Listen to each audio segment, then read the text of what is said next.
Welcome you beautiful people to another episode of the Out of Many podcast presented by myself, the classic presenter, the one and only Coco Diva. Live in the building we have the boss man. Boss man sick today. He's a little bit sick, but that's all right. It's all right, man. It's just England cold, you know. That's why you just look at orange juice when you sit on the table. That's a go on, you see me? Yeah, man. But you know what? We talk about sickness and we talk about orange juice. That's the perfect introduction to For the man that's our special guest today, you know what I mean? And you're going to find out why we said that in a little while. We're going to find out why we said that. But yeah, who do we have here today? Live in the building we have T Fraser, one of my general from them times still know. Hold on. T Fraser, but what about the name? Rastiti. Yeah. Yes, I forgot about that name. Right. Honestly, I did. I forgot about that. It's because I think I've always just called him Fraser. Yeah. So in my head, I forgot about the Rastiti. But yeah, Rastiti.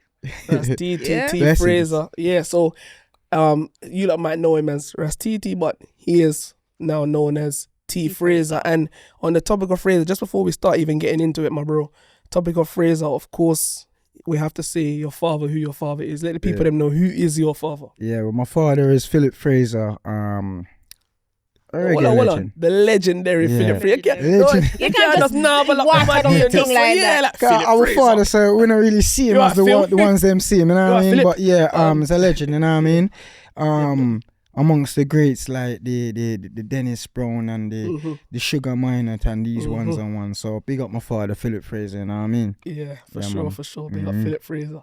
If you don't know, just go do some research, man. But yeah, we're there with his son. So can't say Philip Fraser Jr., right? Yeah. There's a whole heap of the Frasers them, you know. So how many exactly? There's about like 7 away.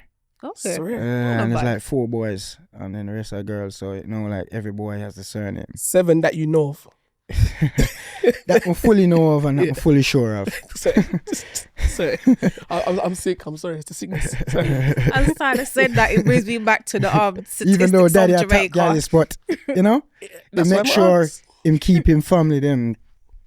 Yeah, no, that's good. Yeah, because that's good. The reason I asked is because you may say 7, daddy might say 17.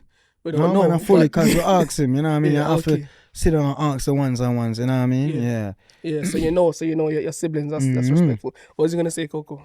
Yeah, so we're gonna talk about the new album. Yeah. Time and Patience. Without time and without patience, you don't have nothing. There you name, go. I like the name, my bro. So what I was gonna say, what made you come up with that name? Time is everything.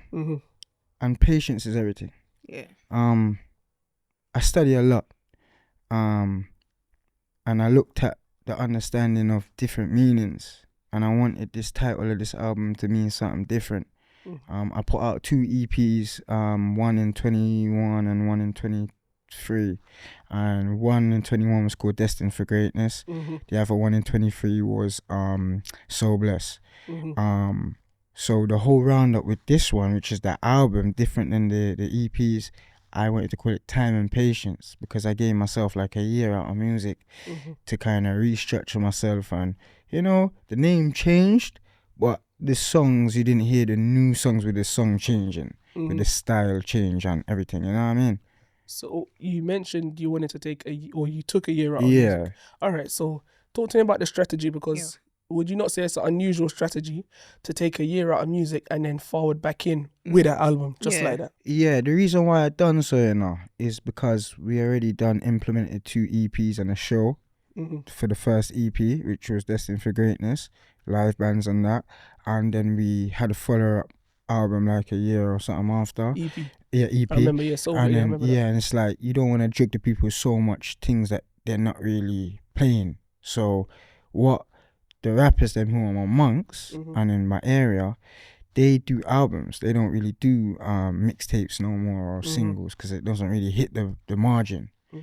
So when you do an album, it's a collective, and now it shows you where you are in your music career. You see me? So I had to just take a year out, restructure everything, structure the sound, and know that when I drop this project, it's gonna be powerful than the last 2.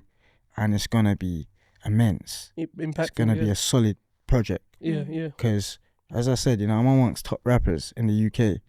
And they're telling... Can you name some of these rappers? Yeah, I'm amongst Nina, Scraps, more, you know what I mean? And they sit down and they tell me, yo, like, albums are pre, you see me? Singles is a waste of time. Remember, I do reggae, so it's kind of different market to them. And you can burn yourself out. And from I know you style of years and years, I've been dropping singles and stuff, burning myself out, doing shows. You're booking me on shows all over the gaff. But I'm looking at, if I have a proper structure and release 1 single or 2 singles a year with a proper project behind it, work, and 2 videos, it's a proper structure. You know, Baby Sham only drops 1 single a year, and you know, so that goes to the globe. Yeah. And he's been doing that from since the 90s. No, I didn't know that. So I study these things. So as a person that in the reggae dancehall scene, I see what he does. And then, you know what I mean, he drops a collective, where he dropped a collective with Bounty Killer, a mixed EP.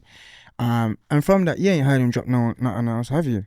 I haven't, but some may say that Baby Cham can get away with that because he's made his mark in the industry. He's already out there, so now he can afford to drop 1 a year. What do you say to True.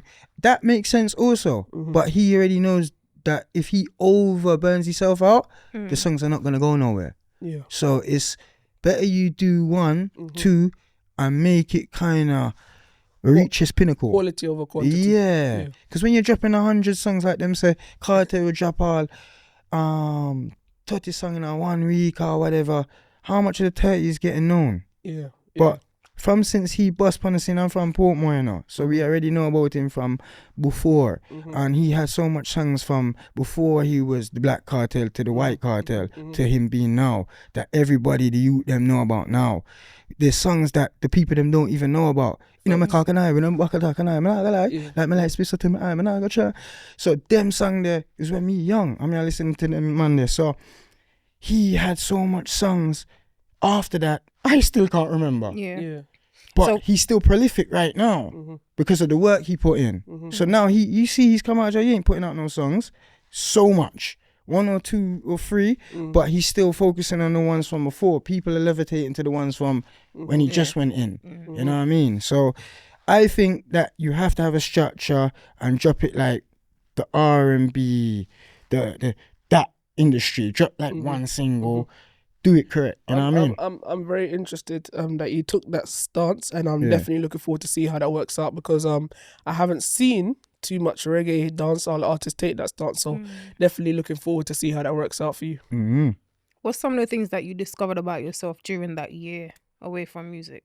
I discovered that I'm a great person. You know what I mean? I'm too greater than great, man. I'm greater than Guinness. I tell all my friends them so I'm greater than Guinness, you know what I mean? So, but it discovers I'm not just an entertainer or an artist. I'm an all-rounder. I don't write none of the songs and we hear, you know what I mean? Everything is what I go through in real life, you see me? So everything what I go try to pull it in a song, and everything what I was going through the year before that, I just had to take that year out to just make sure what I'm putting on these tracks, the real people that listen to this and that are around me, they can say, yo, actually, this is what happened to him. This is what happened in real life to him. So like, you know what I mean? So for me, I just taught my life, man. And I just, So you have a song on the album, or the album, called Picture Perfect. I was listening to it on the way in. I was listening to the whole album on the way in, but that song stood out for me. Out of the whole album, that song stood out for me. So you said you talk about you don't write your music. I nearly went to ask you to who write it, but I understand why you said still. Yeah, I said like it's your experiences that you put into the music. Okay, so it's real life. All right, so who's Picture Perfect about, please? Picture Perfect is about a one female that it's a one female that we did have. Cause we are girls in a real life, don't it? So we did have a one female, and you know she was picture perfect. Everything that she was doing was perfect in my eyes. Just one? Yeah, the one at the time. But you know what I mean? Started trying to cause trouble in the this street. Is the out of many. I have to ask. Yeah, she was the perfect person for the picture. Okay. Man, that's the because remember, females are they're like an art, you know. Cool. Everything about them, you know. From when them wake up in the morning, go in the bathroom, dress up themselves, get themselves pretty up for the road, Yeah, there's an art. There's an art about them. There's an art about them. Cause you not go want a girl with look your kids like rough. Yeah, you Yeah. want a girl with pretty smooth, Yeah. cute. Yeah. You know what I mean? Vocals You don't want to yourself. wake up and send a monster next to you. No, you know what I mean? What happened? She get well. What? I was gonna ask that. You know how life goes. Things change. And people move on. Mm-hmm. You know what I mean? So that's life, innit? So You moved on or she moved? we both moved on. Okay. But the girl that I got to feature that track, Lane Lisa, my sister, Yeah. big up my I was sister, gonna you know? say, yeah, who's My that? G. Yeah. She like she delivered great, Yeah, man. She right. delivered so great. She spoke on the females version, and I'm speaking on the male version. Yeah. So and this is the way how I wanted her to deliver the song, because I'm very creative. So once I will go through this situation, I will go to the studio and then, you know, execute it.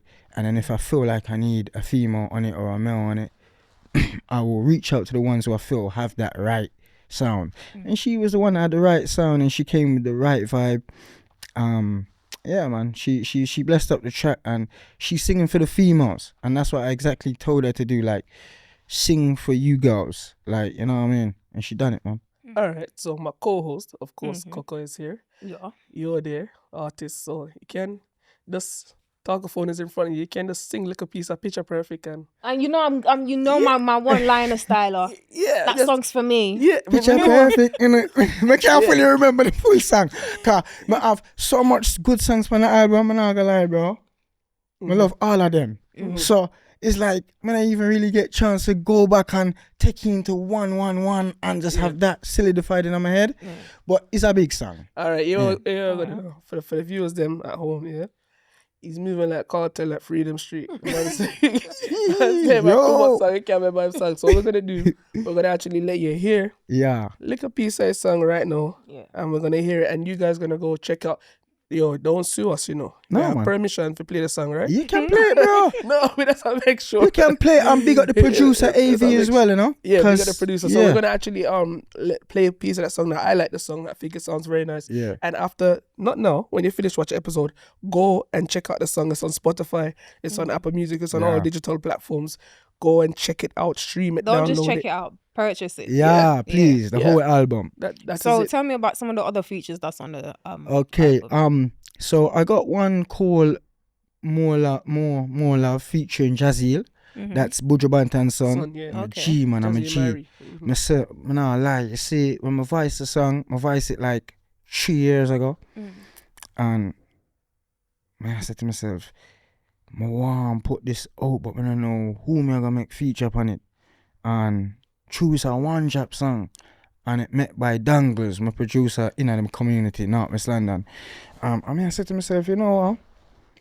True, I have so much connections and so much links with like my father, Philip Fraser. The rest of the top acts, them sons and children's, me connected to them. So I say, you know what? I think I go reach out to Jazzy, you know. Reach out to him, call him, say, yo, bro, I need you for feature upon a track here, bro. You see me? And send him the track. The man listen and say, T, it's no problem, me I voice it now. You see me? I have my own studio now, so me I go voice it now. Send it back to you by today. So I'm send it to him, I think probably about the 9 o'clock in the morning, because them man are really sleeping now. So him up. So 9 o'clock free time is probably like 4, something in Jamaica time, in the morning. So him get it, him I say, T, boy, look how more you gonna get it, you know. You say by 12 o'clock, 2 hours, you know, 3 hours, I have it. File everything. So I send it to my engineer, I make my engineer do the dibble and dabblings, tell him how I want it, where I want it, and then send the first preference to Jazeel and say, Jazeel, like, this way I work with, you know. How you feel it sound? The man say, bro, what you do? Hit bud. So me I say, alright then, when we get the second draft, I'm gonna send you that for make you hear that. And then when we get third draft, you're gonna get for hear how it sound on a rounded level. You see me? Because when I go for one mix and one mix, I have to go through a couple of mixes. Yeah. Then you can go for the full vocal and rhythm master. So on the third mix was the master. And I'm saying, T, run with it. Yeah. Album, put it on your album. Yeah. So, and he's happy with it. That track is More Love featuring Jazeel, produced by Dangles. And then we have a next track featuring Advance. Yeah. Called Like That. That is Bounty Killer's nephew. So you know, okay, I didn't know that. Yeah. My link with Killer them, there's like my family. You know what I mean? Know that. I knew that. But a lot of people don't really know because me's a youth man run in, you know. Yeah. Yeah. So it's a thing where me connected to uncle. We call him uncle. We even call him general. Yeah. So you know him they carry out willful, skillful word and we him come to because we was actually like family to him. You know what I mean? So big up willful, skillful. Yeah, man, willful, skillful, bro, God. But Advance, I'm a G, a killer nephew, and you know, I'm not gonna lie, I have the link with him from like 10, from when him go America for live, and you know, me keep the link with him for a long portion of time, vice with him over the years, and this song did stand out like that. Like that, that's a song. Yeah. And the producer for that was my personal producer called Ralph the Wool, you know, Ralph the Wool. Okay. And when I send Advance the track, I even sometimes send him with a chorus and a verse. I even send him nothing. Yeah. I just send him the rhythm. Yeah. Yo, the man, cause he has his own studio in his yard. So him just send me back the vocals instant. Yo, T, pray that. When I pray it, yo, it's a mad thing, cause remember, I like dancehall, but me I try to go to the world as well, you know. Yeah. I'm sing more for the girls, I'm like the Dexter them. So when him send me this sort of hardcore dancehall, I say, you know what? I think this will levitate with the album, you know, because it have different. At a different it have conscious, it have R&B, have universal music, but we still need some for the dancehall capacity. So that did work. It worked, and then you know I did when he sent back the vocals now. Me now, obviously, just put in my verse. And everything what he was saying, I already don't know what I'm living like. So he's saying like that, everything is like that, and boom, bam, bam. And but just start speak my life and speak the way what I'm going through. And, you know what I mean? Big up Portmore where we come from, you know what I mean? Big up Harsden where we come from, and big up Seaview because I him come from Seaview, you know what I mean? Yeah. So, yeah. Okay. Any visuals coming? For that one, probably very soon. We have visuals coming for like one of them. We have a visual out there ready for Changes. That's track 2. Produced by Ralph the Woo as well. And then we got Stay With Me for the ladies. Yeah. That's my favorite one actually. That video done already. It's ready. Ready like Freddie. Okay. Yeah. We've got a little snippet for you guys as well, so you'll see the snippet. Yeah, we'll put that in. You have the main song, Time and Patience. That's a collaboration as well. Yes. Talk to me about that collaboration. Okay, so that collaboration now and that rhythm is also built by Ralph the Woo. So big him up. He's got quite a few rhythms built on there. Basically, I'm very creative. So what I done with that, you see, like that year of thinking about how I'm gonna get this thing together. I'm listening to all of my brethrens' albums, you know. The Nina, the Scraps, all of them, how they putting stuff together. Yeah, what kind of albums? Who you getting inspiration from? No, this is what I'm saying. So I'm listening to these albums and how they're putting like skits in before the songs and putting creative things. They're not just making the song be like just a one track. They're making it sound so. It's a body. They're trying to give you an experience. Yeah, like you can hear something, but it's not a track straight starting away. Like the song now starts straight away. You hear something commencing about what the song's about. Yeah. So intro and then. Yeah. So now with this me have a lot of poetry people around me as well. So me have a Rasta brethren where him actually helped me build Picture Perfect, you know, when we really first build the song, you know. And him they said to me, yo, bro, you know, I have a mad song for you, you know. But I don't know how you gonna put it together. I said, what sort of style you gonna come with? Him I said, yo, I think I'm gonna come with a poetry style and you sing upon your song. And you know, I've never heard no artist up here do it. Up here, you know. Like have a poetry artist and have a music around it. So do you know the only person where I see do that is Nina. Cause he had George the Poet. You know, George the Poet is from my area. These people, they're connected. So I'm saying, yo, then Scraps done the same thing. Saying, yo, I think I need to do something like this.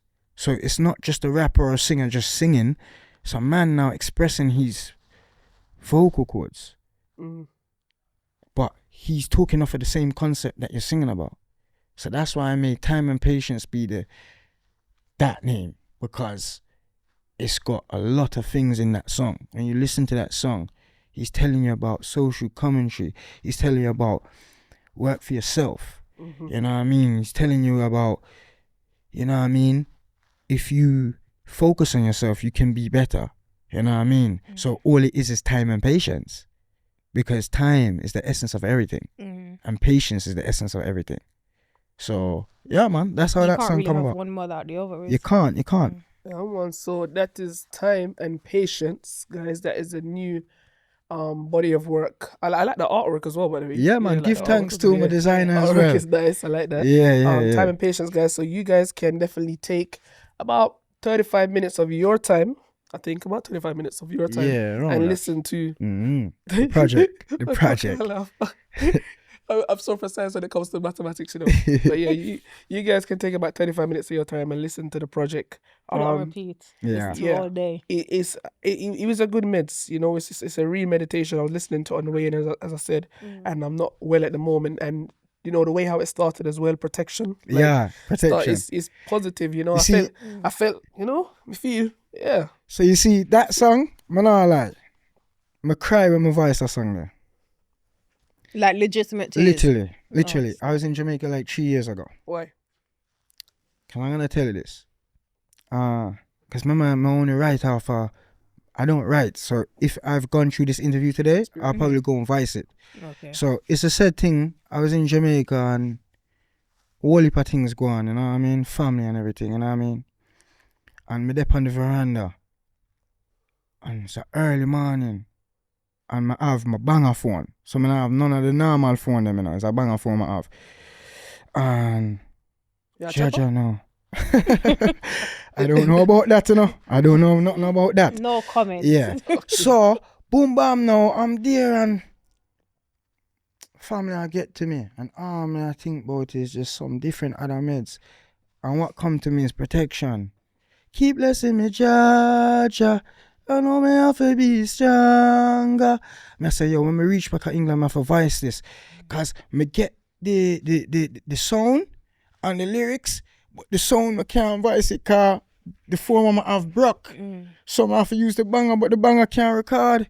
So I say, oh my God, I'm there for like 2 months. How am I going to do this? And I can voice it down here, sir. But I don't want to voice it down here, sir. So I want to go back to England and voice it. So I said, you know what, I have to go wait, man.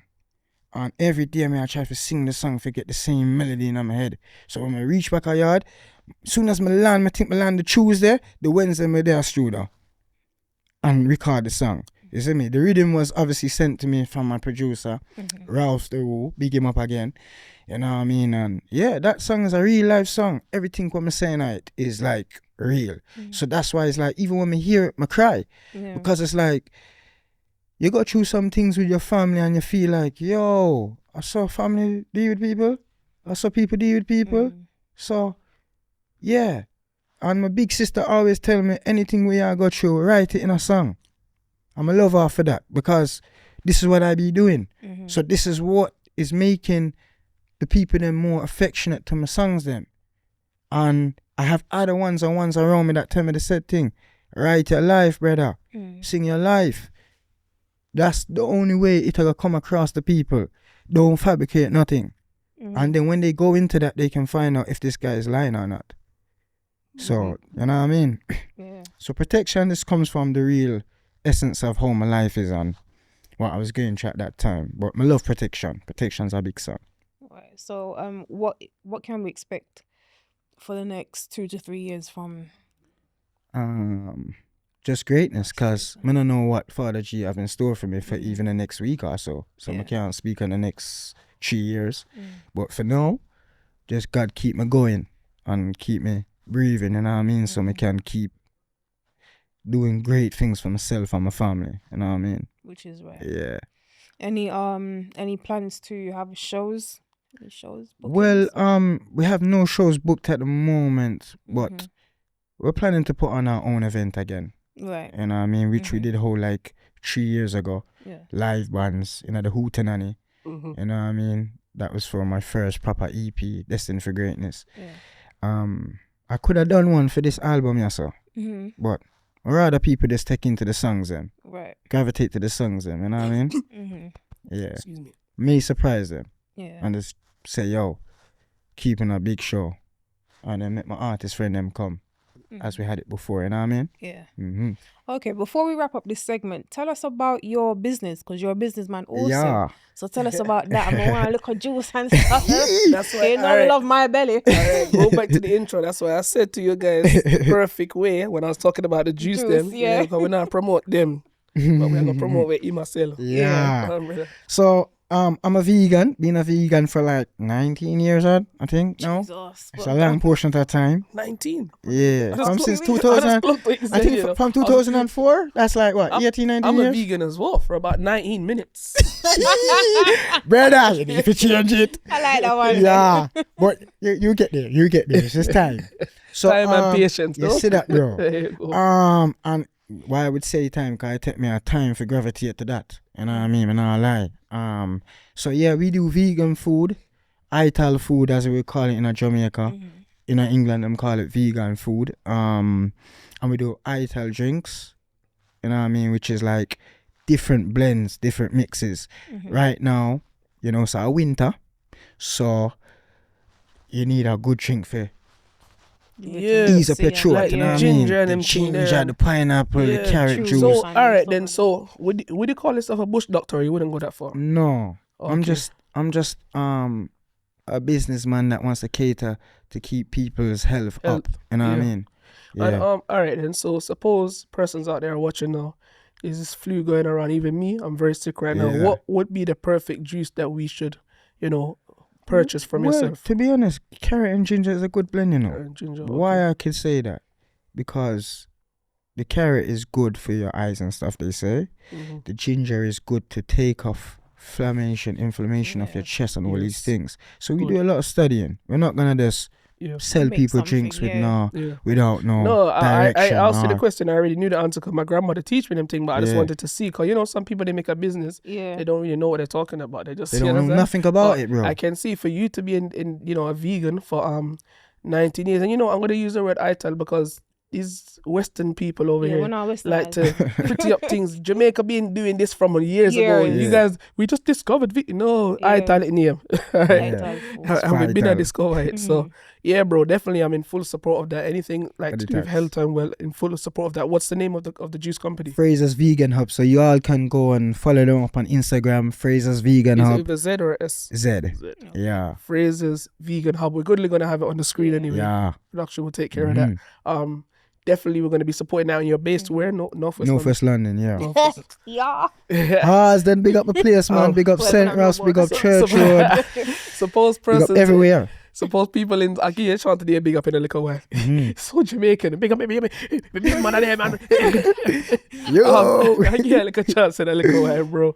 But suppose people in like South London and Rere, if they want to purchase, how would they go about doing that? Well, as I said, we got the Instagram. So you can just connect us up on there. Yeah. We can get to you if you're in the south or east. Okay. We're predominantly really based in the northwest area, but we're expanding and franchising. You know what I mean? So it's like anywhere where the customers or the clients are, I am. You know what I mean? Love that. Yeah. Yeah.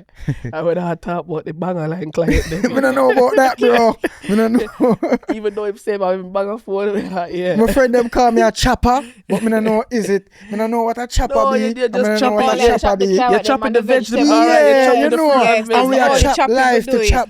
Yeah. Remember, every segment is a chop away, you know. Yeah. So from I see you from that time, I know you from that time, Yeah. and that was a chop away from you carrying up artists and being a promoter. Yeah. Not to say you stopped it, but you've chopped that to come and do this. No, man, I stop it. I have to stop that for a little. I'll put that You on see? to one side. Yeah. Yeah, so everything is just like you chop away and Yeah. you know what I mean? Yeah, man. That's Build yourself and thing, yeah. All right, then. So time and patience. You guys check out that body of work, as I said. Also, we have Fraser's Vegan. Yeah, vegan hub. Vegan hub. There. See, Yeah. it's a hub. Yeah, it's a Love hub, that. man. Yeah. Yeah. Love that, my bro. So all right, cool. So that basically rounds up you as T Fraser. We spoke about influences from your father. Just before, because myself and Coca have some topics that we want to get through, and we want to actually have you here as a co-host on those topics before we actually, let you go. Before we do that, just some quick questions I have for you around the music business. So, UK dancehall, would you consider yourself a UK dancehall artist? No, I'm just a international artist. Why you wouldn't consider yourself as a UK dancehall artist? Or a UK artist, rather? I'm based in the UK, but you know what I mean? My thing not here, so you see me? So everywhere, global. Is there a UK dancehall scene or a UK reggae scene? Does it exist? I don't even know about that, but this is something I do music. Go away. I don't know about that, bro. But this I do music. Okay, so you don't know if there's a scene. I don't know about it. I just know about me and how far I need to push my thing. T Fraser said, him not know about it. Him not know if it exists. Diving out the bush. Bush. You know what? This is so funny to me, bro, because I speak to so many artists, as you know. And we have a set of artists that are working so hard to build the scene. Yeah. We have a set of artists that take themselves away from the scene, that say they're not in a scene. And then we have you that you don't know if scene that they are not, if you don't even know. So, I'm oblivious to that, bro. I focus on myself. I don't know about that. So this is so funny to me. So now here's my question now. Would you consider yourself a dancehall artist or a reggae artist? I consider myself as an all-rounder artist. Okay, so you don't put yourself in a box. I come from reggae. All right, good. Okay. So moving forward now, you consider yourself an artist. You're not a reggae artist. You're not a dance artist. You're just an artist. Yeah. Now, would you agree that if there's no scene or a structure, then you will not be able to evolve or grow if there's no body, there's nothing there. It's just like people just left to do their own thing in the middle of nowhere. Would you agree that people can't evolve, or the whole industry can't evolve if people are just dotted around doing their own thing? No, but listen now, you can evolve if you shut your own lane, you know. So that's what I'm saying. So that's why I say I can't put myself in a one category. Stop. You're misunderstanding me. That's personally. So you as a personal artist can evolve because you're creating your own lane. I'm talking about the scene now. So you have T Fraser. You have other persons in the scene as well. They're not necessarily in your lane, you know, because you're on your own lane. But you have other persons that exist in the musical space is what I'm talking about. Now, for those persons to evolve, should there not be some type of scene for them to evolve from, or should everybody just be busy creating their own lane individually? No, there should be a platform and a scene for the... That's what I'm asking you. Yeah, definitely, bro. But, you know... Does it exist in England? I don't know. That's I can't even comment on that, bro. Because I don't know either. Yeah. So I'm very happy that you don't know. Coco, do you know of any? A scene, platform, like an official? I am this me. You see, this is the platform, so we this the scene. The platform. Out of many is the scene. Yeah, out of many. Come to us. Style and Coco Diva, this is it. Because in reality, no, I honestly don't feel like there's a scene. Exactly. That's exactly why I'm asking. And you know, it's so funny. I pressed him and pressed the question towards him so much because I wanted to get the answer out of him, just to know, is there a scene? Because I don't see any. I don't see any. I don't see it. We just have artists. And what you don't see, you can't speak on. We have artists say that again. doing We stuff. say it again. We just have artists doing what? Stuff. We have them doing stuff, but there's no visuals. So you just really are just doing stuff. Yeah. Like turkey stuffing. Yeah. What? Okay, brother. But so that's basically what I was getting at. Now we are not the scene, but we are definitely a platform, and we are definitely trying to create some type of scene or some kind of something. That is one of our goals. You know, it's not the goal, but it's one of our goals. I don't know how we're gonna do it, but we're definitely trying to build it. You know what I mean, bro? Yeah. So that's why I directed that question at you. Yeah. Because I can see that there's no such scene. It doesn't exist, and I don't know why. Because every other country you go, is there? There's a scene. Even down to Germany. Yeah. You understand? You have Genko, man, big German. Like, there's a scene, bro. Like, but with us, we don't have it. So I don't know. It's probably the people, you know. The people. Are just the people. I don't for say. Are the people. And me as a youth where me serious, you know. So I'm not really too ramp with people. So you see, for me say, you move sideways. But just, take yourself. So that's why I tell you, I'm in my own alien. Yeah, man. I'm not run down artists, I'm not run down people, I'm not run down selector. I'm not responsible about them. That's fair to an extent. But me need them, especially exactly, the DJs. This is what I was saying now, T. because you can tackle yourself here and be in your own lane, but you one in the lane ain't gonna go nowhere. True. Because you need the DJ to play the music. You understand what I'm saying to you? So you're never gonna be able to tackle yourself to the point where you're isolating yourself. But I understand what you're saying. You need to be in a lane whereby you're with the right-minded people. Yeah. You understand what I'm saying? To gravitate to where you are. The rest of the people, them in the crab of the bar, you don't need them to gravitate to you. No. You understand? So I understand what you're saying to you, bro. All right, that's good. We're talking about sin. Yeah. Can we go into the topic? Yeah, man, go on, man. Hallelujah. Hey, Jesus. Let's talk about Beanie G. Beanie G. I know why you called Beanie G's name. Yeah, this morning I was in my bed. Me too. Trying to sleep. Me too. And I'm trying to recover from this cold here. And I opened up Instagram as I do. And what did I see on my screen? Beanie G, look like we have to go call him in, you know. We need to. Beanie G. We don't understand what's going on, Beanie. Beanie G sent a diss track. No, I understand on one level. But on the other level, I don't understand. I don't understand it. I can't. Beanie G sent a diss track to Kiprich. Is it? Kiprich. I say one name, but it's not me. Call it say no. It's Beanie dope. Don't start with me. Oh yeah, Kipfish. No, that's actually funny still, I can't lie. Beanie, no, that's funny still, I can't lie. But yeah, so I saw Beanie G send a diss track to Kiprich. Now, let me tell you why I do understand. I do understand because Beanie G got a massive forward from Beanie Man. Yeah, massive forward.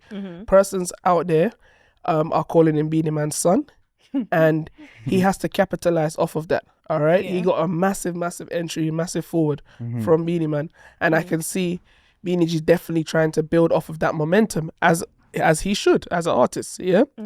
Now, Kiprich has obviously forward out defending Vybz Kartel, saying that Vybz Kartel is the king of dancehall and Beanie Man isn't, whatever. Beanie G obviously has taken offense to that. And back in the day, that's how it would used to go. I actually saw a video of Spice when she first got brought onto a stage by Ninja Man. And what Spice was doing, Spice was shooting after Cecile because Cecile shoot after Beanie Man and Bounty at the time. Ninja Man at the time. So what Ninja Man done is instead of Ninja Man shooting back after Cecile, he brought Spice forward and let Spice shoot after Cecile, understand? So I see what's happening. Beanie G is taking it upon himself to say, you can't diss my father, rare. You understand? That's old school dancehall tactics, yeah? So that's what Beanie G's doing. Yeah, I understand what he's doing. Plus, you have to be brave to do something like that. Because remember, he is, don't worry me, but he's the underdog, yeah? In the situation, obviously. He's not the artist that people know around the world. Kiprich is, etc., etc. So it's a very brave move. And on one hand, I commend it. I would say, raw boy, he's bringing some excitement, some life to dance rare. But on the other hand, I didn't also understand it as well because you have to remember here, a lot of people outside of the real hardcore dancehall might not know Kiprich, but if you're in dancehall, you would know Kiprich is one of the most serious clash artists out there. When it comes to clash, are you mad? When it comes to clash, are you crazy? I've watched this man on Sting like do craziness. So I just think like you're shooting after. It's like it reminds me of when I was at Grenfell Fire that time, and there's big old fire, and the fire brigade came with the hose, and it wasn't even tickling the surface of the thing. It kind of, I'm not gonna lie, it kind of reminds me of that because I just feel like I don't even know if Kiprich is gonna answer him. He's gonna be he's opening himself to a lot of critique because people are gonna say, "Yeah, I want this man." You understand? So he's brave. And me, for one, I'm just gonna give my honest opinion. We always do. Beanie G, you know, I'm a rater, I'm an artist, but I don't feel like you should have done that. The lyrical content is weak. The rhythm is weak. If you're going to shoot at somebody like Kiprich, well, no, it's a Kiprich, that this is what he does for a living, you got to come harder than that. And I don't feel like Beanie G really did it. He didn't do it for me. Fairs. You know? Fairs. I get that you're trying to have your people them back, but you got to be more than that. You can't give us something so weak, bro. I'm sorry. Fairs. Any thoughts on that, bro? No comment, bro. No comment, bro. No comment. Fairs. They have stuff to talk about me and time and patience. Fairs. Yeah. Fairs is like, don't mix me. Fairs again. The man said he's in his own lane. You get me? It's Fairs. You can't argue with that. You get me? What I can ask you though, if you were in that position, would you have done that? I wouldn't be in that position. Because I don't do clashing and I don't run down clashes.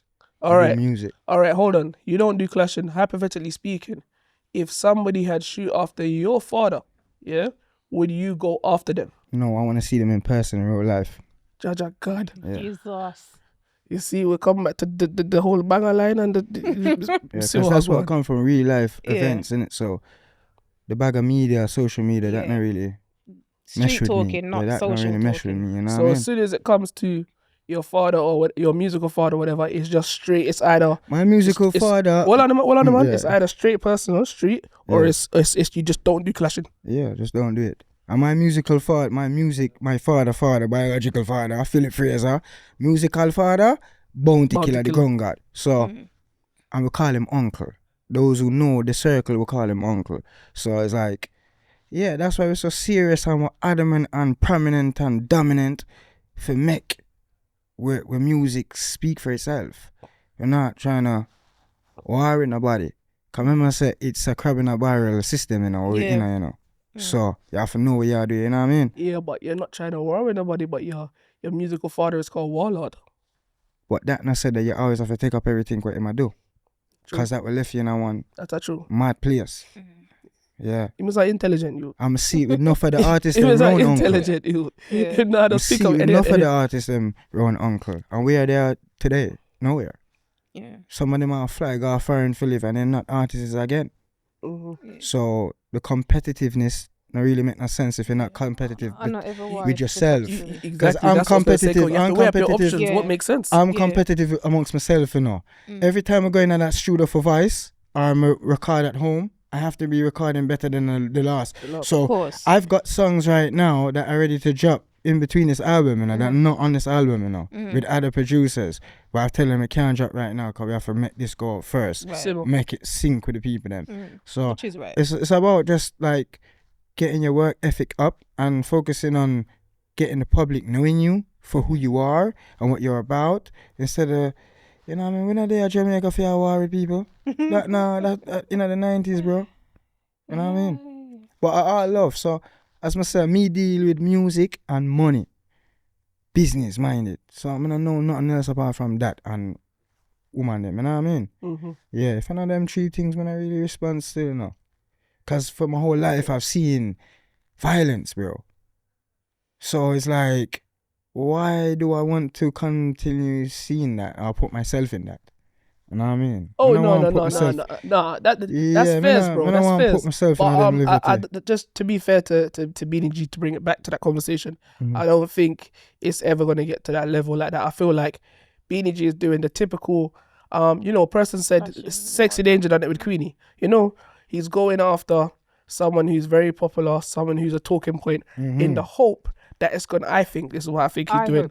In the hope that somebody would recognize that he has a real talent and it would give him a platform or expose him to a wider market. And that's why he's shooting after someone like Kiprich, in my opinion. Yeah. So I think it's more a strategic mood as opposed to But at the same violence. time, we've got to look at the flip side as well, because if Kiprich should respond, can Beanie G really stand up But to that? that's a compliment to Beanie G, you know. It I'm not would gonna lie, be, that's a big compliment. but still. then it could also be the a end of his stupid move, career. You understand? So I've seen artists' career Yeah. get written off. I can't lie to you still. So that's why I'm in few minds. I'm not gonna lie, because I've seen it go like terribly wrong, and I've seen it do good. I've seen artists just shoot after other artists, and that's been the gateway or the bus that they needed to open up doors. So Beanie G, as a UK artist and as somebody that I know, because as Coco said, we have to take friendship out of this and keep it honest. yeah, I don't personally think it's some of your best work lyrical wise. no, I feel like if it was clashing another UK artist, yeah, it's calm. But someone like Kiprich, I don't think that's strong enough, my bro. Wow. So I feel like forward again, try again, and make the lyrics a bit more, potent. But if he does answer you, that's a major compliment to you, my bro. I'm not gonna lie to you. Yeah. Yes. All right, so moving on. Should we do some quick reviews or should we jump into another topic? Jump into one more topic, I'd say. All right. We'll do the reviews after we see Carter Fraser. getting his visa or US visa. Do you know what's funny? Yeah, I'm seeing a lot of media platforms saying he's got his visa and that. Yeah. But he hasn't actually come out and said Yeah, anything. he hasn't confirmed anything. But the clues are looking that way. And the Grammys are this weekend, so he's a nominee for the Grammys, and they're this weekend, so it would make sense. Do you watch the Grammys, bro? Yeah, I believe in it. That's my main end goal to get, Yeah. that award there, Yeah. From a little and small, but they tell my mother side the Grammy I want, you know what I mean? Tell my father that already as well, my brother, because my brother does music. Wally for my family do music. Elaine, Elaine the singer, she's my cousin as well. So I always wanted to get the Grammy. That's the end. Come from a musical family, man. And like trophy. Elaine? Sorry, that one the first Elaine. My cousin, man. Bad singer, man. Bad singer, man. Cousin. Okay. So my father's like first cousin, so it's like for me that would have been a second cousin. You kept that one quiet, bro. Yeah, you know what I mean? But I like that. Your humility, you're humble, Because you know what it is, bro. you want your own talent to do the talking. You don't want to name drop. Don't know ride somebody else's makes sense, wings. yeah. Bro, not gonna lie, like you got a very unique sound, bro. And like, this is, you see, like what you're saying there. This is why the name changed from Rastiti to T Fraser, cause one of my uncles, them in Northwest, Sparky, next big artist, said to me, Sparky Rugged. Yeah, man. Sparky's your uncle. Bro. Not blood, but it's blood. You know what I mean? Yeah, I know what you mean. Yeah. And that go, man, and teach me I'll something. be a big time, but yeah, I'm man. gonna So, the man and the next man called Brooklyn, shout out to Brooklyn, you know what I mean? He's like a manager in the circle, you know what I mean? 'Cause I come from a very big circle with a lot of big talented people. Can see and that, he showed me, say, yo, they both show me, change your name and structure it different. Put yourself in a different lane. So that's what I done with the T Fraser. It's my initials, my real name. And it works hand in hand with my father's name, you know what I mean? So it's just, but we didn't want to work off of the father's name, and my name is Rastiti. And my brother say Ras Fraser. I don't want to work off nobody's name, I don't mean that. Ask anybody who know me, like, I tell people to be them and try to make yourself burst to the world for your talent or your creativity. As long as I've known you, bro, like, as I said, you've always been about music, innit? Yeah. Like, I've never really known you to be in dramas. Badness. We I've don't never need known you to drama. be in Badness is a long time ago thing. I've never known you to be like, as a musical artist, I mean, like, you've just always been about music. Even my rhythm, when I was doing a little bit of producing, and I said to you, bro, jump on my rhythm, you just jumped on the rhythm, bro. Yeah, Made life good, life good. You know life what I mean? good, good. Big song that as well. As I said, and that was my life I'm talking about. You probably don't even know. But Coco will know where we're from. We're from a place where it's be a hustlers, be a gangbangers, be a killers. You know what I mean? I could have been all of that. No, bro, Could have been all of that. I have to remember, I'm from West London. Yeah. And that's Ladbroke Grove. Bro, you're my next door neighbour. You get it? All it is that I moved to South London with my grandmother. Yeah. And I went college over there and that. So most of my crowd are in South London. But I'm actually from West London. You get what I'm trying to say to you? So across Harrow Road, bro, like just... Yeah, like, from the Harrow Road all the way up. Mozart, like, come on, bro. Like, it's scary, it's crazy, it's crazy. But we give thanks that we've grown up in an era there, and then, my people them, my father and people them's originally from Greenwich Farm, so Kingston 13, 7th Street. Just even there like 2 years ago, go back for visit the community regular, you know what I mean? And then where we live now, Portmore, so it's like Brereton, them sort of size there, but it's not the gangster side of Brereton, it's like nice part, you know what I mean? Yeah. So still we're amongst the craziness, but we don't have time to implement that, bro. You know what I mean? We want to implement, make money, make good music, live. Everybody can live as one. Help out everyone around me. Ask anybody. Me help out anyone around me. Yeah. If you need a helping hand, that's how we be. Because that's how we grow up. When we did their yard as a youth, because we born up here and go a yard and spend our time and with them amongst every big star. And when them come off a tour, them don't know me. But with their studio, them I say, yo, you born weed? Yeah, cocos bag of weed. See this, so and then you're in the ghetto, in the schemes them, and man, where is up like the done them, in a them time when I'm younger, they will come out peace treaty and treats for the look of you them. I want to tell you this. You see, Danny English, R.I.P. to him, because him did put me upon like my first look a stage show in the Greenwich Farm era when we did young. Because him did a keep peace treaty, him and eggnog. Mad, yeah, And that's how I get for first meet Beanie Man and Bounty Killer. Oh. So they know of me.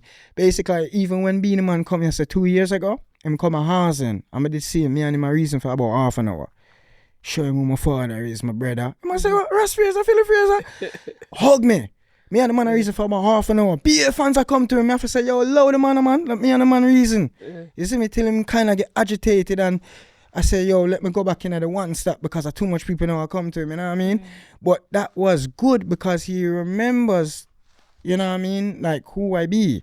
But him never know where I be, you know what I mean? So, and the name of who I am now. So, yeah, man, we go with some great, we just want to just keep pushing the thing to the great heights, you know what I mean?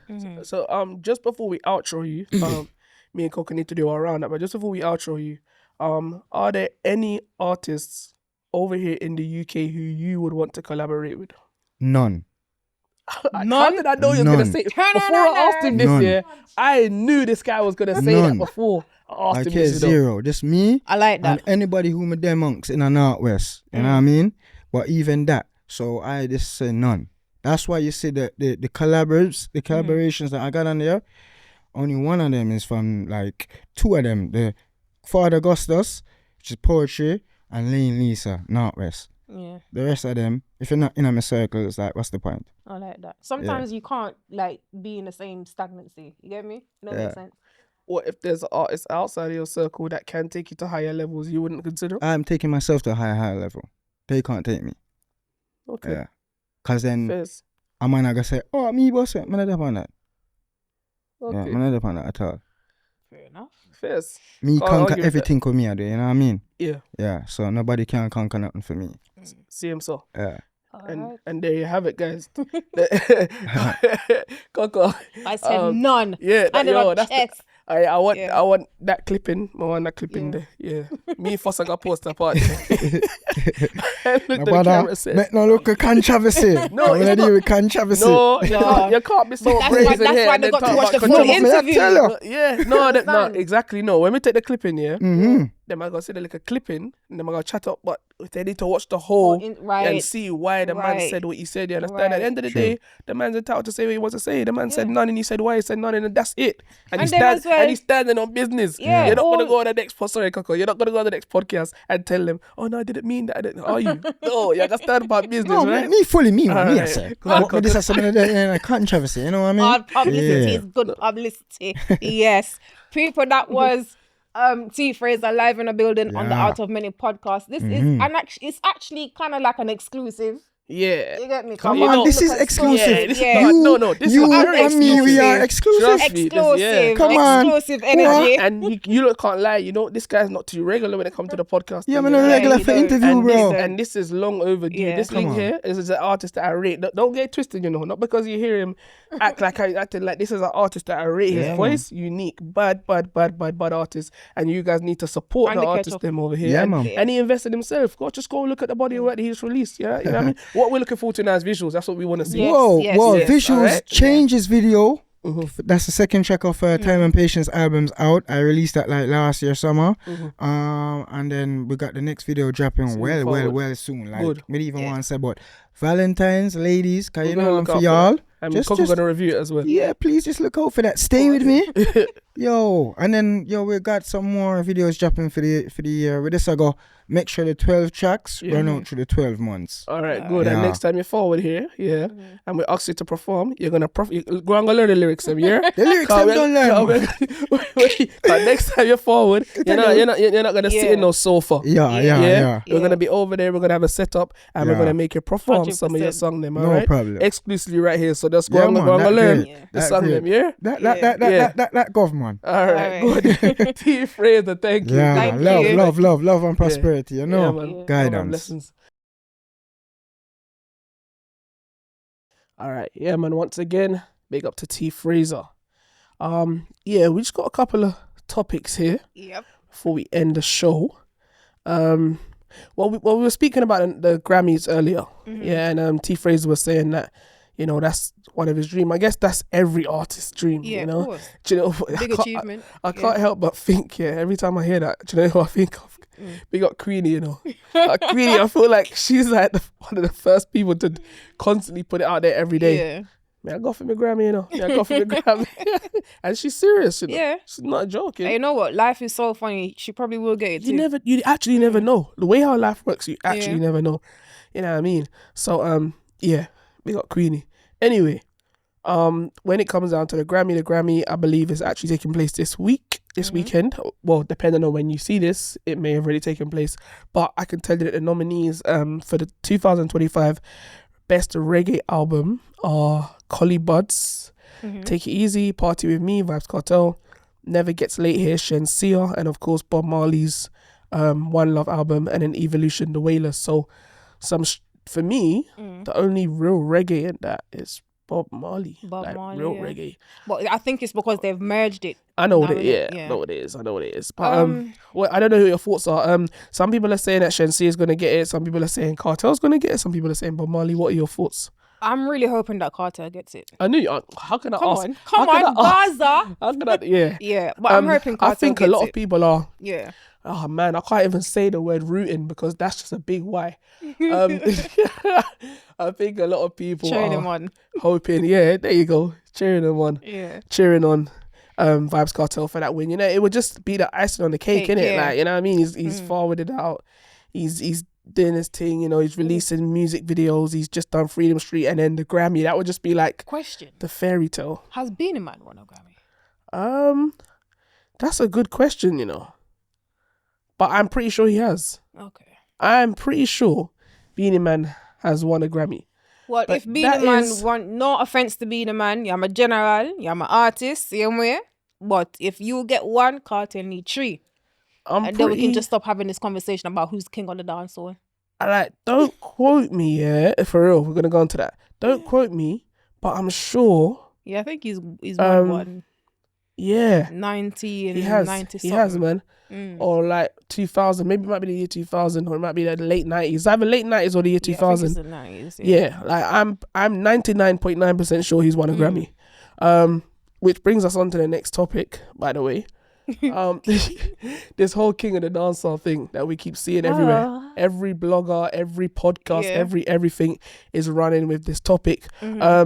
We have to talk about it. It's got to be spoke about, and I feel like we should give it a good 5 minutes to speak about this because I just want to specify that I think only Footer Hype I've heard him say it, but other than that I haven't really heard people say it. But we just want to clarify something. When you talk about dancehall, the genre, you can't like exclude man like Sean Paul and Shaggy and them, because them man do make dancehall. As much as you want to say it's commercial, they still make dancehall. So first of all, we need to separate the commercial aspect to the street, like street cred. So we're not talking about them, because if that was the case, then there would be no contest. You get me? They would have to have it. Good. But if we're talking about the streets now, we're gonna say King of the Dancehall in this era, we have to give it to Cartel. Why do we have to though? Because number one, consistently releasing music. He's known globally. Not to say that Beenie Man isn't, but he's known globally. So's Beenie Man known globally, but yeah, go on. Yeah. I'm a Gaza fan, so I'm going to say that. Some may even argue that Beenie Man's known more than Vybz Kartel. Some parts of the world you go, they will know a Beenie Man, Girls Them Sugar. They won't know a Vybz Kartel, believe it or not. I would have to see it to believe it. Do you know why I say that, yeah? Let me tell you why I say that. And I'm not saying that Cartel's not king of the dancer, because I've got my own opinions, which I'm going to share with you. Yeah. But the reason why I have to say that, is because Shenseea went to perform, I think it might have been, I don't want to say where it was, but it was some part of Europe, And Sean Paul went to perform there, and he had Shenseea as like a supporting act, And at the time, Shenseea was still new in her career. Remember, she was pushing the song Ludi? Oh, yeah. That's that row 66. Like, cool. She's gone out there now into this big crowd, thousands of people. Yeah. And she said, "Where's all my Gaza fan them?" And the people just stood at her stood back looking at her. But that's probably because they didn't know who Shensia was. Wait, no. She said, where's all my Gaza fans? They stood there looking at her. She performed Ludi. She didn't really get that much of a reaction. Sean Paul's come out. Massive reaction. Now, it could be that it's because they don't know who she is, so they're not giving her that energy in general. Could be. But you have to appreciate, that not everywhere in the world is going to know about Vybz Kartel. And I think now they will. Now, definitely, because of the whole publicity of the jail and coming out and whatever. But I don't know if the whole world, everywhere, like every corner, like a Bob Marley. Everywhere you go in the world knows Bob Marley. There's no argument with that. But I don't know if it's the same with Vybz Kartel. I just don't know. And the next thing for me as well is that we have to remember that if my memory serves me correct, Be The Man didn't have an empire. Which artist has Be The Man boss? He didn't have an empire. You get me? Kartel has brought in so many other artists. We've seen them on Freedom Street. Some of them, because Vanessa Bling weren't there. But I just feel like for you to have the King of the Dancehall title, there's certain things that you have to have accomplished before that, and I don't feel like Be The Man has done that. All right, so I'm just gonna be devil's advocate here. First of all, I typically won't engage in these kind of discussions for too long, because it's like I can't argue with someone about their own opinion or my opinion, and we don't even define what a king is. So I feel like before we even look a little bit deeper into this on this platform, we need to be sure that we know what a king is. Or we all know what kings are, but kings mean different things to different people. You got women out there that their man is beating them black, left, right and centre, black and blue, and they're calling them king. You understand? So like king, Stop it. Just saying, innit? And then you got women out there where their man is their man is shalam, you know, transmission come down. Their man is treating them like royalty, and then that's their king. That's their you get king. me? So what's the definition of a dancer? King? And this is why I think there's always going to be a difference in opinion, and this is why I don't think there's ever a fact or right or wrong answer, because I don't think all the mass of people are ever going to agree of what king means, because you just said that a king should have an empire. That's your opinion, and some may argue, but why? Some may say, why does he have to bust anyone? Like he's worked hard, he's this, he's that. So that's why I don't really want to engage. I just feel like it's pointless, redundant conversation, but it is an interesting conversation, very interesting. And I do have my opinions on it, and I'm happy that you're sharing yours, but I just want to look into a bit more deeper here, because you mentioned to me outside of the podcast about something Tony Matterhorn said. Yes. You want to share with that? If I remember. About different stages. He said that, oh, bloody hell, I can't remember. It's something like there's a king at different stages. So over a period of time, you have several different kings, is what he was saying. Yeah. And that's another interesting take. Another, big up the fix, by the way. Big up that interview with Matterhorn. I watched it. Very good interview. Very good interview. And I agree with him to a certain extent as well there.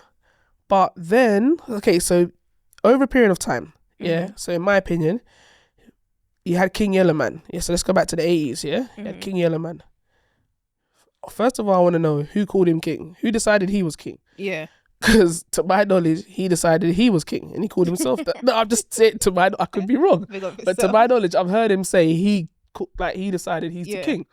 Like if you're allowed to just come out and say I'm the king, then anyone could just come out and say that, innit? You know what I'm trying to say to you? In my opinion, I think the people them should crown you king, or whoever was king hands it down to that king. But if that's the case, so then bounty killer, yes, I was gonna say. Gonna happen. No, wait, but it might, but it has. Sorry, not might. It has happened because it's happened because Bounty Killer, who people have as the king, at Freedom Street, handed it Kartel. to Kartel, and then he made a post to say it was Kartel, exactly, Movado, and Busy Signal, Busy. Yeah? So if that's the case, it's been handed down. But then now we could flip it again and say, well, who made you king, Bounty Killer, to be handing down kings to people? Do you know what I'm saying? So it's like a never-ending cycle. So that's why I find this whole conversation so funny, because if you believe Warlord is your king, Bounty Killer, and he's handed it down, then Cartel's your king. But if you don't believe Bounty Killer is your king, how are you going to accept him handing it down to anyone when you didn't even see him as king in the first place? Yeah, and then Matero made another point to say that Massacre right now is the king because, you know, he's been doing certain things. And to be fair, people... To understand what I'm saying, you have to watch the Matterhorn interview. See, I understand that, but I don't agree with it. Because, you don't think so? No, because because based on what a king is, so what? So you're now saying that Massacre's done more than Cartel? That's what you're going to tell me? No. I'm just saying Massacre is the king of the last 2, 3, 4, 5 years. But how? You can't do it. You can't say that. Consistently putting out good music. Yes, he has, but that means we're lowering the levels of what a king is. So now all of a sudden, king just means putting out good music for 2, 3 years. You can't do that. Do you get what I'm trying to say to you? Like, we need that body in dancehall that can say this is what the definition of a king is. This is why I find it so funny. Like, it's so hilarious to me, this whole conversation. And then if that's the case, then was an Alkaline King at one point when Exactly. So we have Wolipa King. Everybody just like king. We're just Wolipa Kings. Yeah. That's why Massacre named his album. What's the last one? The last album name? Generation of Kings. Exactly. Yes. What we need to do is see everyone saying this, bro. Yeah, no, bro. I'll change it to king. Yeah, king. And then we are gonna everybody are king. Yeah, king. So and this is not for the female them on the door running. But the man them have them thing. But they even calling females bro. Everybody are bro right now. So the females can have the bro cause some of them really is bros. But I'm saying come down, shit in that plate.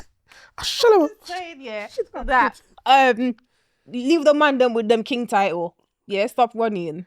Yeah, so with that being said, this is why we can't just run and quickly say, Massacre's king right now. It's very dangerous to do that because, as I said, what Beanie Man said now is Beanie Man said, all right, in order for there to be a new king, the other king must, and he's like, I'm still here.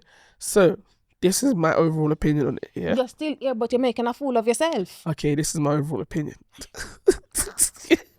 Go on, DJ your song. My overall opinion is this.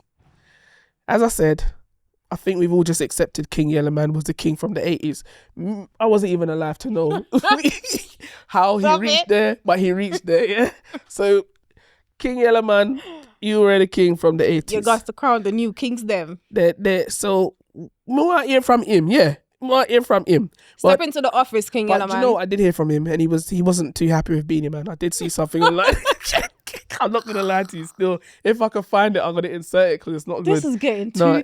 This King of Dancehall title thing is getting really wild. You know. No, Coco, he had a serious go at Beanie Man. Still, not gonna lie. He told him off. Him tell Beanie Man to come down now, like literally.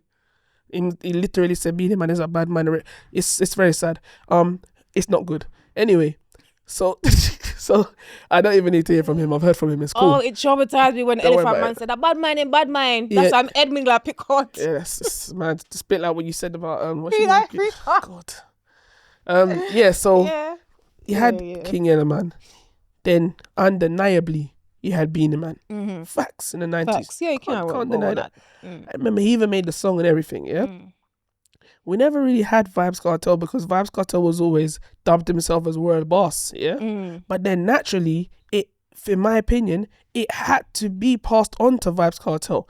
Now, the way I see it is, whether Beanie Man is here or he's not here, because he's always going to be here unless he passes away, God forbid. God forbid. So he's always going to be here. So I don't think that should look, King Yellowman's alive, but we're not still debating if he's Yellowman or Vybz Kartel. Because there comes a time, in my opinion, where you just have to stop. Like, you have to say, you know what, it's time now, innit? And in my opinion, I really rate Beanie Man. I think he's a fantastic artist. Brilliant artist. I think he's different caliber, different level to Vybz Kartel. I don't even want to compare the two because when it comes onto performance, one thing I know, Kartel can't touch Beanie Man when it comes to performance. That's facts. Beanie Man will freestyling. Yeah, he's good at freestyling. Yeah, Beanie Man will go on for days. He's a performer. Yeah, you have to give him that. He really did deserve that title as King of the Dancehall. You get me? Kartel. But even his song King of the Dancehall, banger. But I just think it comes a time now, Beanie Man, where you have to look into yourself. Yeah, the rhythms have changed.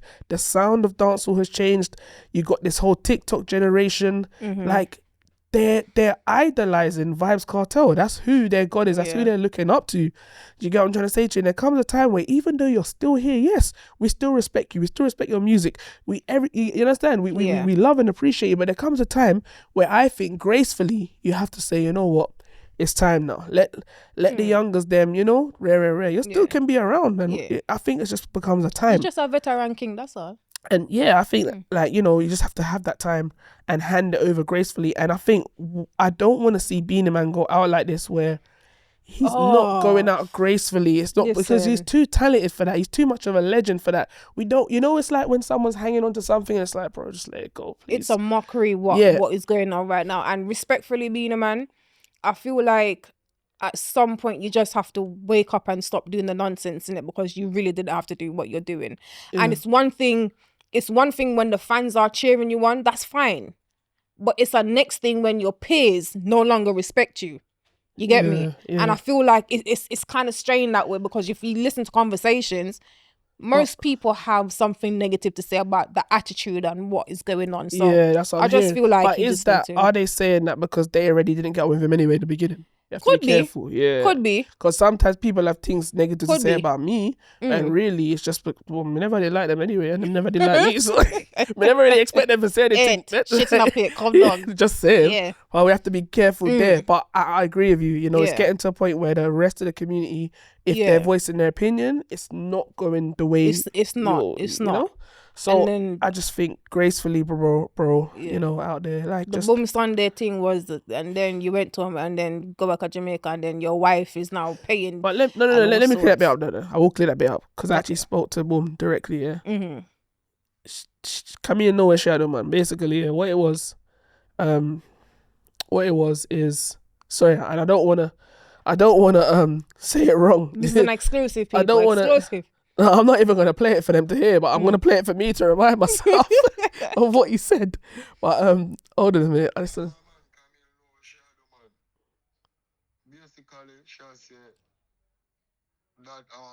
Okay, yeah, that's it. So basically, Beenie Man had given Boom Boom a song to play previously.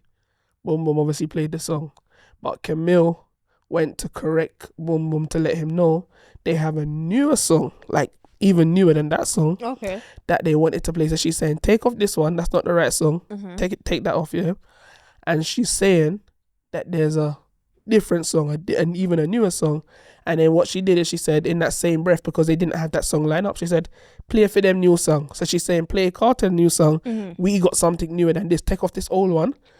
She don't want this old one to go as a contest to their new song, you get me? But I feel like it's just the way it was said, it got misconstrued and people took it as she's paying to not play her. No, it was nothing like that. She never dissed Beenie Man or nothing like that. So just want to clear that up out there.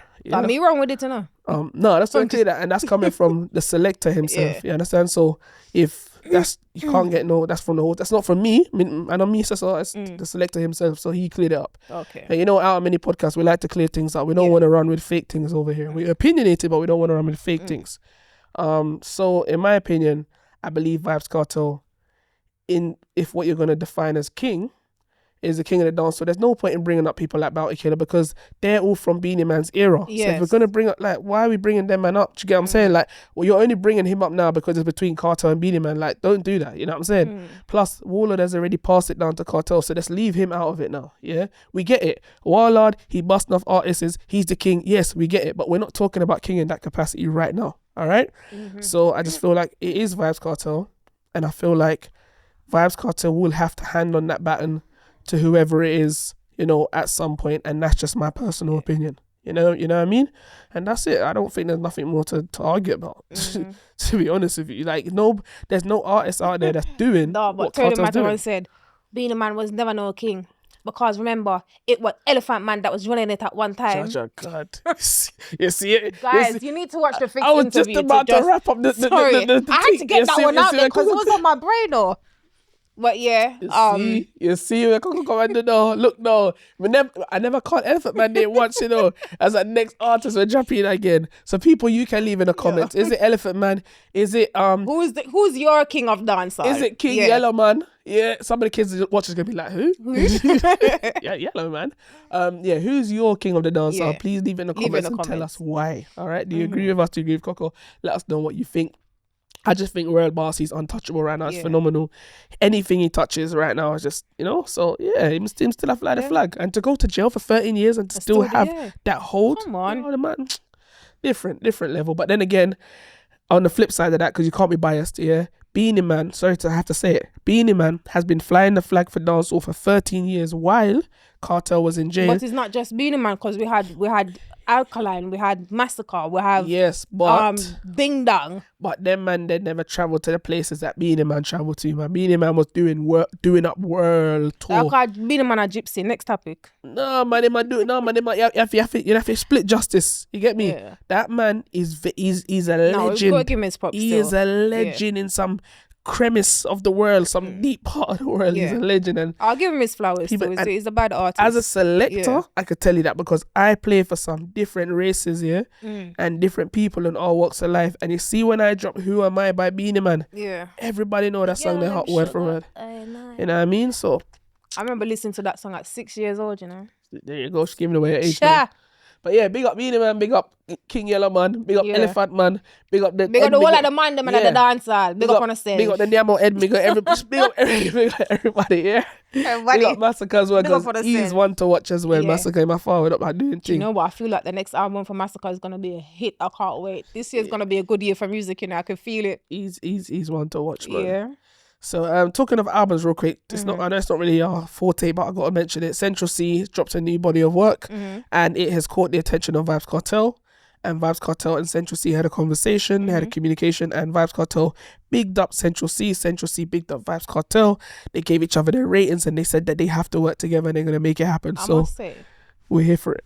I must say, like, I don't listen to Central C. That's not my thing in it, but still do this you see, if Cartel does do this collab, you will start listening. And you see, this is why it's beneficial, and this is why T Fraser, if you're watching this bit, this is why sometimes it is beneficial. I'm just saying. I still not work with nobody. Yeah, sometimes.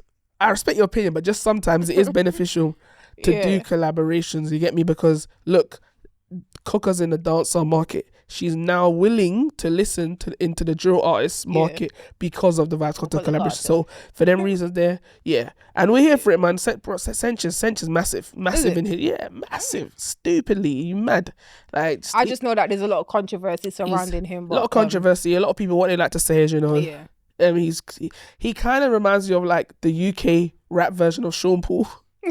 Like massive, but not respected. You get what I'm trying to say? Like, people call him watered down, and because they say like he raps about stuff how you don't live, but don't we all? Not we as in we, but don't everybody do that? Do you get what I'm trying to say? So big up. I'm bigging up Sench. The other day I see Gigs big him up as well. He's flying the UK flag. He's doing big things. I can't hate on that. You know what I mean? I can't hate on it at all. He's breaking barriers. He's doing collaborations with big USA artists. You know, he's opening up the door for the rest of the UK to. Love how that. Can we hate on that? Love that. You get me? So big up Sench. So he's what, king of UK rap. Whoa, I can't say that because you got man like Gigs and Wretch and forgive me. Let me not even point my toe on that side of the water there before these people start. How can you say? Yeah, we didn't say that. We didn't say that. It's just conversation. But he's doing his thing. Big up Sench. Yeah, that is it. So we look out for the collaboration. We're here for anything to push dancehall further out there. We're here for it. So that's that. Let's talk about, so we spoke about Sench. Let's talk about real quick. It's a bit of a, I want to get this one out of the way real quick. Unfortunately, of course, we love our beautiful island of Jamaica, the land of wood and water. But unfortunately, with the beauty comes a very dark side of it, and that is returning residents going back home to Jamaica. Funny enough, I was having a conversation with somebody this morning, and he was telling me that one of his persons also was unalived within the last 24 hours. So it's just a lot going on. It's every day. It's literally every day. I would say we can't go down there and hype, but I don't even think it's hypeness anymore. No, I don't think it's no show off or no boasting is going on. I think it's that. gone past that now. It's just that the people of Jamaica, they're fed up and they're hungry. You understand? And when you're fed up and you're hungry, you do stupid things. And unfortunately, fed up, hungry, and wicked. Because I know a lot of people that are fed up and hungry, and then bill and wall out until, you understand? Right, yeah, you're right.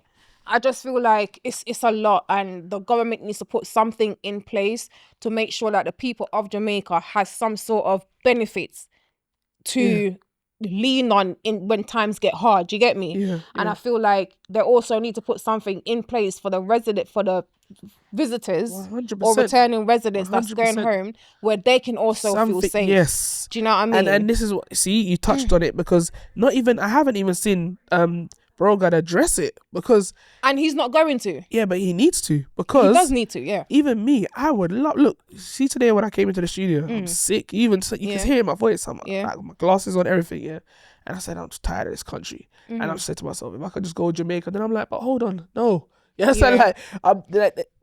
there's nothing there to make me even feel like I could go back and live there, because as you said, I'm not a jewelry person. I don't show off. I'm very humble. I'll still wear my Primark t-shirts, whatever. But it's like, you don't even need to show off anymore. Right now, even me, when I go to Jamaica, I don't even tell people when I'm going. I just go. I just go. And it's sad, because it's not even just the returning residents, it's the people in Jamaica. Because I saw a few weeks ago when I was in Jamaica, a 72-year-old lady, retired nurse, living in a gated community. They went in her home, robbed her, killed her. Now, why can't you just, not saying you should rob her. If you're going to rob her, just tie her up and rob her and lift her. You don't need to unalive people. But it's because it's always by people that they know. So when you see that they unalive them, it's because they are known. The attacker is known to the victim. So they feel like they have to unalive you because you're going to identify them. And then the person that done that was driving around in her car. These people are tapped. They're sick. They're actually tapped. Sick. And I feel like... I'm not even want to bring it up, but you see this guzzle business and this aisle up and aisle down and run over. I don't even get into that. Big up Lord, but I don't even get into that. It's becoming a problem also. It's a contributing factor, I feel. It's not good, man. So RIP, condolences as well. I think Harry Toddler's mother-in-law, his son's grandmother, was the most recent returning resident that I heard about. And again, the assailants, the attackers were known to her. So yeah, it's really sorry. Because even if you live in a gated community, they can still get in. Yeah. And if you live in just a regular place, they can still get in. Exactly. So you live in a hotel. Well, hotels are expensive, but you go into like a more secured place, you're still at risk. So the government really do need to step in, like Andrew Onus and your little minions, because I don't know what else to call you lot. You're not doing your job. You're not protecting the people of the country. Facts. And so now, in turn, the people them have to do some real extreme things. And I'm pretty sure some of them don't even want to do it. But because of hard times and there's no food and children got to go to school and nappy need for buy, and, you know, when your back is against the wall, you will do some real stupid things that don't even make any sense. And then you regret it later. And them still wicked. That's all I mean. No. Yeah, it's a lot. But yeah, we definitely need Andrew and his nose to come out and say something. Yeah, for sure. All right then, so that's the more darker side. Just really quickly as well to tap in. Early hours of this morning, unfortunately, a American public aircraft, American Airlines, which is scary because I travel with American Airlines all the time, carrying 64 passengers. It didn't crash into a helicopter. A helicopter crashed into it. I watched the video. A military helicopter carrying 3 persons, likely to be like officials of the government, maybe protecting Trump or whatever, but they were military officials and they were quite senior officials as well. We're hearing, but that helicopter crashed into the public aircraft. I listened to LBC this morning because I really wanted to understand how that can happen. How can something like that happen? Yeah. You know, airspace, you've got control, you know. So I learned that there's only one control center and it controls for the private people in their private jets and it controls the public passengers as well. It's one control center. So you think to yourself, how could this happen? America has one of the strictest air controls and airspace in the world. So again, how could this happen?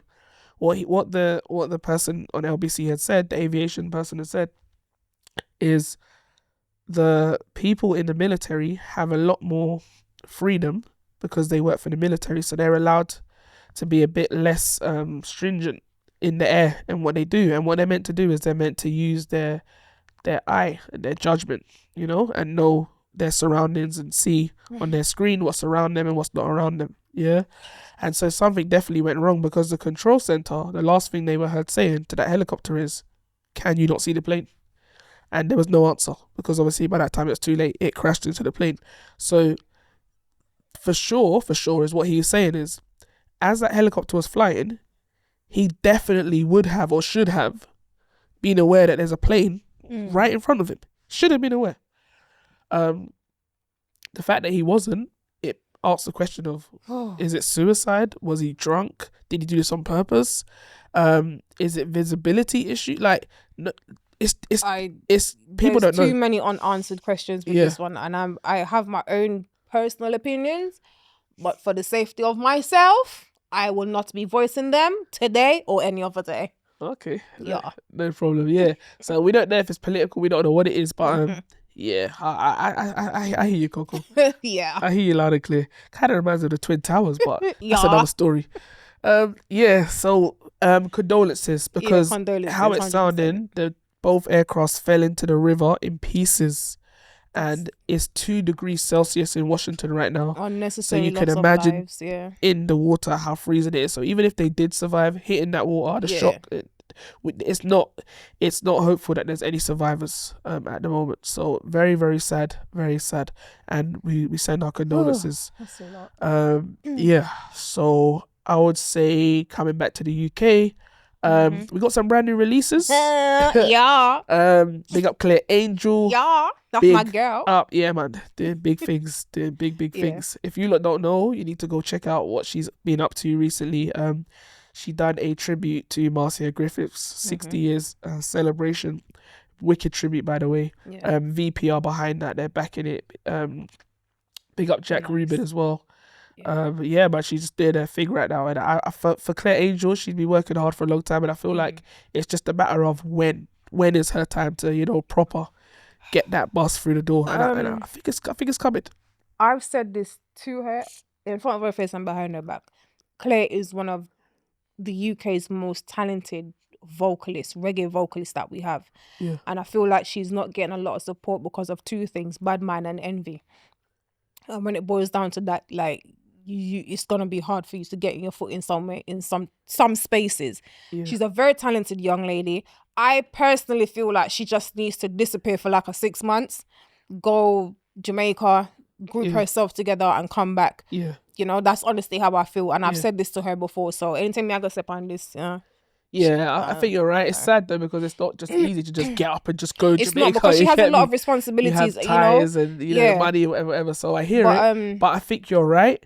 And again, it comes down to the scene. Remember, it's a toxic place. Remember the scene. That if there's no scene, how can anything push or elevate? As you said, it's just people doing stuff. Yeah, They get me. And I listen, like, the reggae scene, they complain about the same things that the dancehall are going through. There's a lot of bad mind, there's an artist called Webster. He's always banning them out. A lot of bad mind happening, and producers not wanting to voice you, and crazy stuff. But we're hoping to change that. We're hoping to create some kind of scene, or at least a platform, you know, where we can you know. Certain things. So big up Claire. Very talented young lady. I'm so proud of her. Yeah, doing big things. We got a dancehall track. I think it's fire. Visuals as well. Dubby. Oh yes, I saw that one. Yeah, being Shanty Force. They're doing their thing. That's nice. Yeah. Go check that out as well. I do like that one. I think some of the blogging sites have been posting it and stuff like that, so that's good to see. Lard God also has a new release of a female artist. Can't remember her name, but yeah, you guys go check that out as well.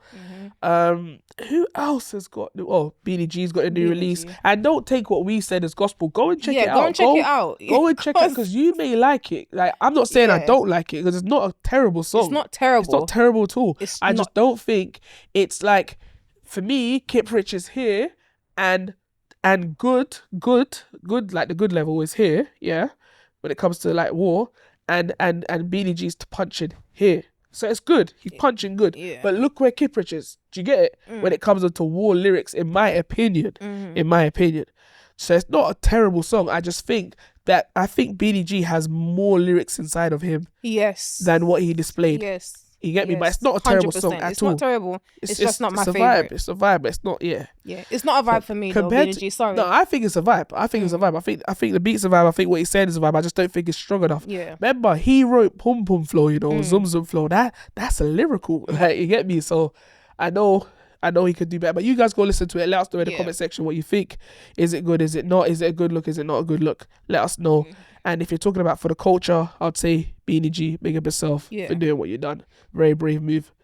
What I would say is to wrap up the events. Lots of things coming up for the spring and the summer, but let's talk about Valentine's because we're about to enter the month of love. Oh, the month of love, and I'm lonely. So, I'm joking. I'm so not she lonely. said exactly. Look, Not lonely. you see how quick that I'm joking came in.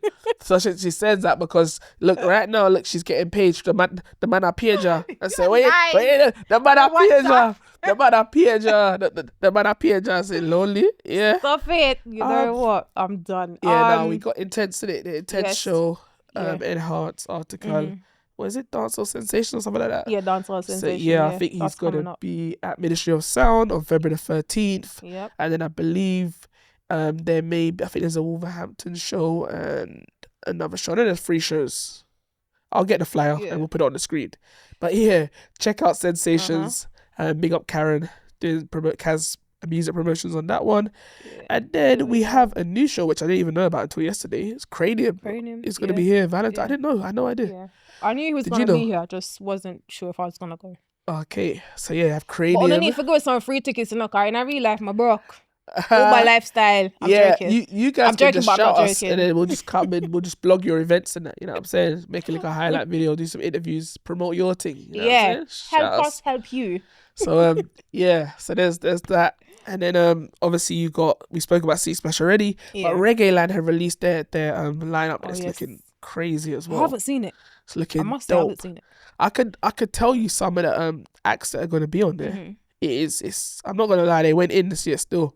Okay. I've never been to Reggae Land. Yeah, you have seen it because you let me know Chronix is back. Yes, I did see it then. Yeah, Chronix. After his hiatus. Yeah. So Chronix is headlining. K Button's headlining. Yeah. With him dressmaker. And then with him seamstress. Go watch our previous show for that one. Yeah, you'll understand. But and then they got 2 more major headliners to announce after Chronix and K Button. So do you know what be mad? Sizzler.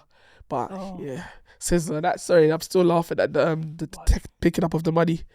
But we've got some good what you call it, comments in the comment section with that one. Yeah. Sorry, just teeth on it. Bless me, always and forever. YG Marley. Yeah. Alpha Blondie. Still Pulse and Spragger Benz. And then they also got Protege, Morgan Heritage, Tanya Stevens, and Marcia Griffiths. Then they've also got Egyptian and Leela Ike, and Atana, Everton Blender, Kabaka Pyramid. Oh. Then Christopher Martin, Crowell Thompson, Janet Kay. Oh, it's good to see some UK. Dawn Penn. I thought they said Alakai. Sorry, Adele Harley. General Levy. Savannah, good shout. Good to see Savannah on it, actually. Savannah for a long time. Good to see Savannah on it because after what she went through some turmoil where she accidentally got into a motor accident and unalived somebody in Jamaica. So that is traumatizing in itself, you know. So good to see Savannah. Good artist though. Love her. Touring. Love her. And that, so the list goes on, but that is some of the big ones, and they've still got more to announce. So Reggae Land is looking promising this year. I'm waiting on the Sunfest lineup. I'm not gonna lie to you. I'm waiting on the Sunfest lineup. I can't lie. You know what? Let me not get too excited. Yeah, we are waiting for it. So yeah, those are some of the events that we have coming up. And listen, promoters, reach out to us in it because we're serious about this thing. We have a good platform. Bread's event is in February as well. Oh yes, Bread's. Aquarius. Yeah, Aquarius link up is year to year. Big up Bread's. Big up Bread's for that one. Yes. So yeah, promoters, link us up for the festivals and stuff. Like inbox us, we can work something out. between myself, Styler, and the team. Yeah, I think that's it for this episode. Yeah, man. Yeah, That's it. Been a very festive episode. Thank you to T Fraser for passing through. None. Yeah. None. Nobody.